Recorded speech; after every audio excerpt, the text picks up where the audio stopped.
ভৎসনার মুখে পড়েছে এবার রাহুল গান্ধী। অবশ্য ভারতীয় ভূখণ্ডের উপর চীনের দখলদারি নিয়ে বিতর্কিত মন্তব্য রাহুল গান্ধীর, যার জেরেই এবার সুপ্রিম কোর্ট তাকে তীব্র ভৎসনা করেছে। কংগ্রেসের সাংসদ রাহুল প্রকৃত ভারতীয় নন, তোপ দেখেছে আদালত। জানবো বিস্তারিত, আমাদের সঙ্গে যুক্ত হয়ে গেছে প্রতিনিধি সৌম্য মুখোপাধ্যায়। সৌম্য, কি জানতে পারছো?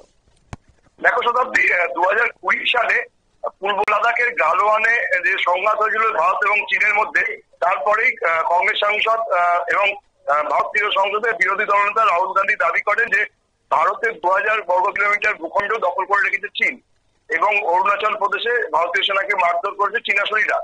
এই মন্তব্যের ভিত্তিতে মানহানির মামলা দায়ের হয়েছিল কংগ্রেস সাংসদের বিরুদ্ধে এবং এই মামলা শুনানি চলাকালীন রাহুল গান্ধীর আইনজীবী অভিষেক মনু সিংভি সুপ্রিম কোর্টের ডিভিশন বেঞ্চে জানায় যে সংবাদপত্রে যা ছাপা হয়েছে সেটাও যদি লোকসভার বিরোধী দলনেতা বলতে না পারেন তাহলে বিষয়টি খুবই দুর্ভাগ্যজনক।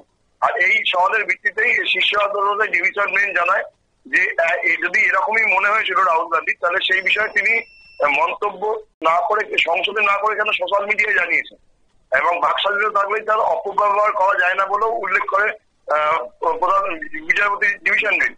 এই বিষয়ে বিচারপতি দীপক। ধন্যবাদ। অর্থাৎ রাহুল গান্ধীর ভারত জোড়ো যাত্রার মন্তব্যে সুপ্রিম কোর্টের ভৎসনা, যদিও মানহানির মামলায় আপাতত স্থগিতাদেশ নিয়ে। নিশ্চিত একটি বিজ্ঞাপন বিরতির সঙ্গে থাকুন।